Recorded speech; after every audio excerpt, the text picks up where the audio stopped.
Buffalo. So Buffalo, big surprise. Top of the AFC East, 7-3. Josh Allen, MVP candidate, looking Stephon pretty good. Diggs, man. I know. I love that guy. I know he went out of Minnesota bad, like it was ugly. Yeah. But that dude, he can Balling. ball. He Balling can fucking out. ball. He's by far, if you haven't watched him, he's by far one of the best route runners in the game. Oh, easily. In the Easily. game. Yeah, and the thing is Buffalo is doing this, in my opinion, without a running game. Yep. Because you can't trust Devin Singletary, you can't trust Zach Moss. They're not rushing it 20 times a game. So the fact is that they put all of this on Josh Allen with Cole Beasley, John Brown, Stephon Diggs, and give them all the credit. 7-3. I'll tell you what, I'm a Patriots fan, diehard, love them. But if the Bills win, I'm not mad. No, Buffalo's the team to beat in that division. Yeah, I'm not. Miami's trending up, and they're looking great. I just don't, pulling Tua. I just don't think Tua has it this year to get them deep into a playoff run. Yeah. Kyle Allen, he's a little more experienced. Buffalo has the better defense. Yeah, I agree. I like Buffalo coming out of this game. They're given 5.5. I'm going to say this is more of a. I think it's a closer game because I do think Chargers put points on the board. Looks like the over is actually 53.5. Yeah, I would say this is probably 31-28. Buffalo wins on a late field goal. Herbert throws a pick. So book it, baby, book it. All right, moving on. So you got the 4-7 Panthers at the 4-6 Vikings. Boy, what a crapola! It looks like the Vikings are given 3.5. Over is 51. What's your take on this game? Minnesota just had a tough loss to Dallas, which I still don't understand with the way they started to play. If Thielen plays, I think they're going to run the football. Teddy Bridgewater is coming back for Carolina, but I like Minnesota in this game. Yeah, I agree. I think that Thielen will definitely play. I like Minnesota as well. I like him over that 3.5 mark. I will say this about Teddy B. Having all three of those wide receivers, I'm going to predict that Curtis Samuel is going to be the highest scorer out of all three of those. Teddy B, just like everyone was excited. PJ Walker actually looked really good coming out of the XFL. There was hype about him. But you got to understand with PJ Walker, he knew the system because Matt Rule coached him at Temple. So a little bit about that is obviously DJ Moore was going to get more involved, but I think now that you bring Teddy back, I think it diminishes a little bit for DJ. I think if you're a Robbie Anderson fan, we get a little bit of pulse back in us. But I really like Curtis Samuel. I really like Mike Davis coming out of the backfield. I think it's going to be a pound running game. And then on the reverse side of the ball, you have to love Dalvin Cook. I have Dalvin as I believe he's actually my number one running back this week. Hold, please. So he is my number one running back. I see him with over 22 points in fantasy, 21 attempts, 100 yards with a tutty. I like Dalvin. I like Minnesota this week. Book it. Okay. All right, moving on. So you got the Dolphins versus the Jets. The winless Jets. Jesus Christ. I mean, all the sportscasters, all the so-called professionals say that they're going to win one game this year. I just don't, I don't know. I don't see it happening. I just don't see where it can happen. Well, they got the Patriots one more time, and they played them pretty well. They did. It's not going to happen against Miami. I think Miami is going to crush them. Yeah. I guess. I mean, anything's possible. The Patriots have been so up and down. Yeah. It's a division game. Those never are guaranteed. Jets are getting 7. I'll tell you this. Miami, they were my number one defense last week against Denver. They crapped out. I think it's a revenge game for them. I think they're going to come in a little bit more motivated. That was a wake-up call for them. They exactly. came out flat. So they're actually my number one defense this week. And as far as my rankings go, if Sam Darnold starts, I think the Jets can move the ball a little bit better than Flacco, but Jamison Crowder came back to life. He only had 2.8 points in fantasy. Oh, my God. But for the Dolphins, listen, you're playing Devontae Parker. You're going to have to preach to me why. They scored, 28 points last week? Yeah. And Crowder only had 2.8 points. 2.8, I mean, he's the best receiver on that team. Yeah, they've been looking Mims' way a little bit more at Brashard Perryman as well. But listen, when the Jets find out they have someone good, they do everything possible to not involve them. Like like LaMichael P. Ryan, I feel bad for the guy. Everything came out last week. They said, listen, the Joe Douglas, the GM, wanted LaMichael P. Ryan to get more involved. They wanted to see what the kids got, what happens. hurts his ankle. He's now on IR. Yeah. So it's just the Jets' luck this year. Yeah. But I agree. Fantasy relevance, I just like Devontae Parker for the Dolphins. I like the Dolphins D. Not playing a Jet. If you are playing a Jet, I would say you probably got to go Crowder, just to give him one more shot because he's been only consistent one. So the next matchup is one of the matchups you're actually pretty big on, that you're pretty excited about. It's it's your Giants versus the 2-7-1 Cincinnati Bungles. That's right. I am excited about this game because this is the game that the Giants can come out, and this is the game they should come out and show the rest of the NFL that, listen, we're not going away. This team has improved every week. Their record doesn't show it how. I mean, I'm not saying they're world beaters. Don't get me wrong, but the team has talent. They have made a lot of good moves that have put them in some good positions. They made some great signings. I mean, Blake Martinez and James Bradbury have been unreal studs for that defense. That defense is ranked in the top 10 all season. Yep. They're a bend don't break type situation because they're still. I mean, they could use that one more corner on the other side. And maybe another linebacker to go with Martinez. I mean, they don't have a pass rush. They don't. Yeah. I mean, if you look at the way they will this week. They will this week. I mean, Cincinnati is struggling in every aspect of the game. They're down to what? They're going to start their third string quarterback at this point. Second string. I'm going to talk a little bit about him in a minute. Okay, so they're going to start him. He didn't look good last year when he played. That's for sure. The team struggles to run the football. They struggle to. I mean, they pass a lot. But I don't think they're going to be able to do that. So they're going to have to go back to the run game. The Giants are good at stopping the run. This is a game where the Giants, they got to come out and they got to just win this game, and they got to win big. They've fallen into that past history of, hey, this is a shitty team, we should win, and they fucking make it the closest game ever.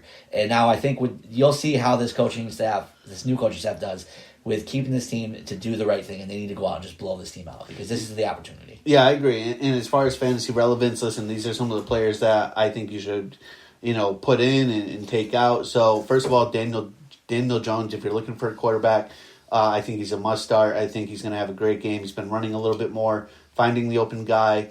Evan Ingram, I'm going to talk a little bit about him in a little bit as far as what Cincinnati's given up to tight ends.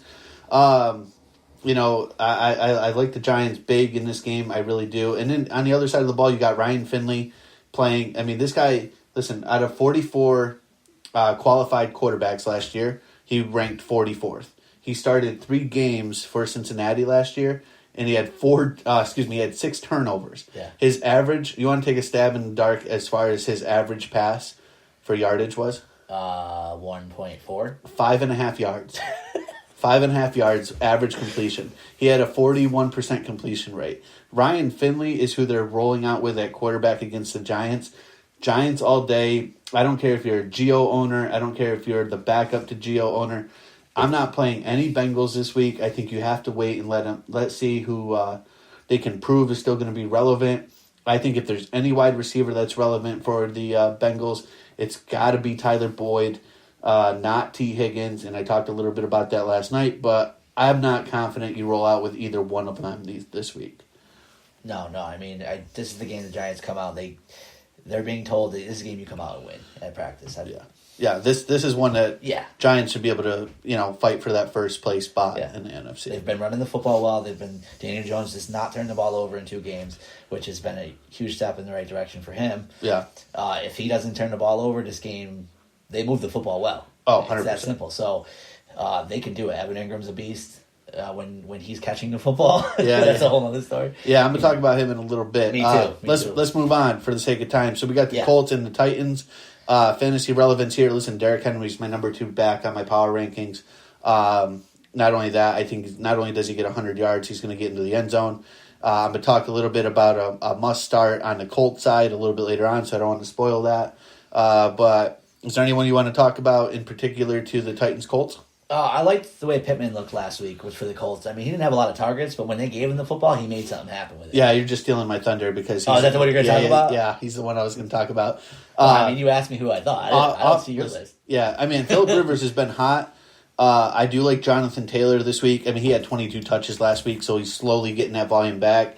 I understand. Like, last time these 2 teams played, Naheem Let's talk Hines, about that for a second. Go ahead. Took fucking him out of my fantasy lineup in 2 leagues and put Hines in. I mean, don't get me wrong. It was only a 4-point difference, but I mean, Hines didn't even fucking see the field all of a sudden. Yeah. Hines was lighting up the scoreboard the last 4 weeks. Boy, Yeah, I mean, talk about a backfield that you just can't guess what's going to happen. Seriously. I will say this: the last time these two teams played, it was Hines. He had a receiving touchdown and a rushing touchdown. He had 28 fantasy Well, points. he gets all the red zone work. He Oh, yeah. goes in when they're inside the 30, for the red zone or the 20, whatever you want to consider it, but Yeah. he goes in. I like the Colts to still. I mean, the Colts beat the Titans by 17 last time. I think maybe it's a little bit closer game this week, but I do like the Yeah, Colts. Titans are coming off a big win. Yeah, they're giving up 3, but Phillip Rivers just been hot, and I'm going to talk a little bit about my man Michael Pittman Jr. a little bit later on. Ravens Steelers move to Sunday, so I'll start with this one. Listen, if you're a Lamar Jackson owner, he had 4 turnovers against Pittsburgh last time they played. 2 fumbles, 2 picks. If you're going to roll out with him, you're going to be worried the entire time this game's going on against that Pittsburgh defense. Pittsburgh's giving up 4. The over is 44.5. 2 good defenses, but I'll tell you what, I'm not rolling out with. It looks like J.K. Dobbins. Now that you go a week, you assume J.K. Dobbins is going to play, so that hurts Gus Edwards. Well, he had his COVID protocol, right? So it's up in the air. Yeah, but so far he's been testing testing negative. Okay. So I mean, if this game gets stretched, I could see J.K. playing.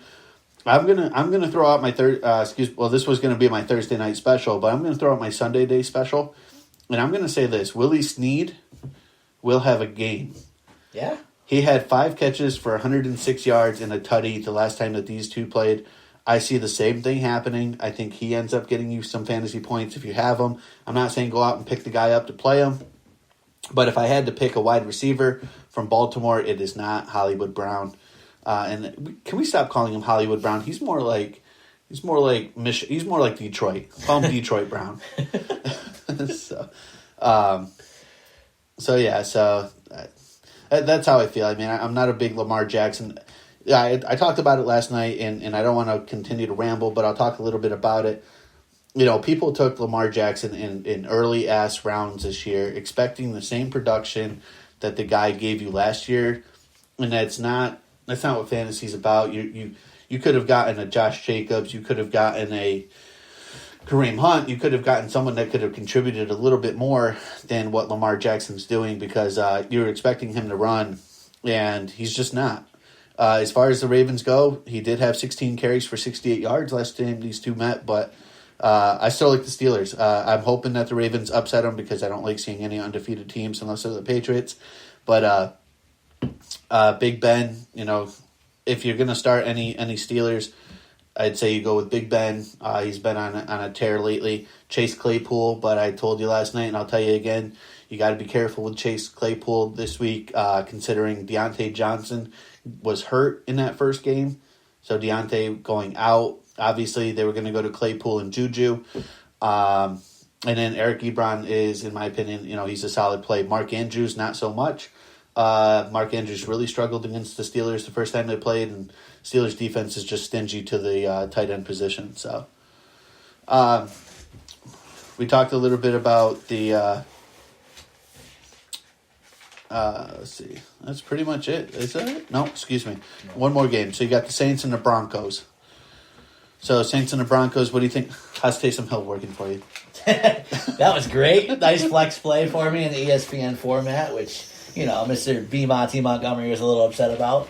But, hey, you can't change what the platform presents for you, and that's how it goes. He played in as a tight end. I mean, he only scored 7 more points than the guy I had in that flex position. Yeah, Kelsey's still out. And I would have won either way, whether I played. No, I had Jefferson in my flex. Yeah. I took Jefferson out. I put Taysom Hill in, hoping to have a day. I'm still saying that there was tight ends that still outperformed him. Oh, yeah, no, there was tight ends that still outperformed. Yeah. So don't act like he came in and did something that nobody... Because in the flex, you can play a wide receiver that can put up... In his league, you put up 40, 50 freaking points. Yeah, no doubt. He put up 24. The guy I had in there had 17. Yeah. So it wasn't that big of a difference. I won by more than 7, so it didn't matter. Yeah, listen, I'm commish of 11 of my 15 leagues, and it was brought up in a couple, and I basically said this: we go with what the platform does. Yeah. We don't change the outcome.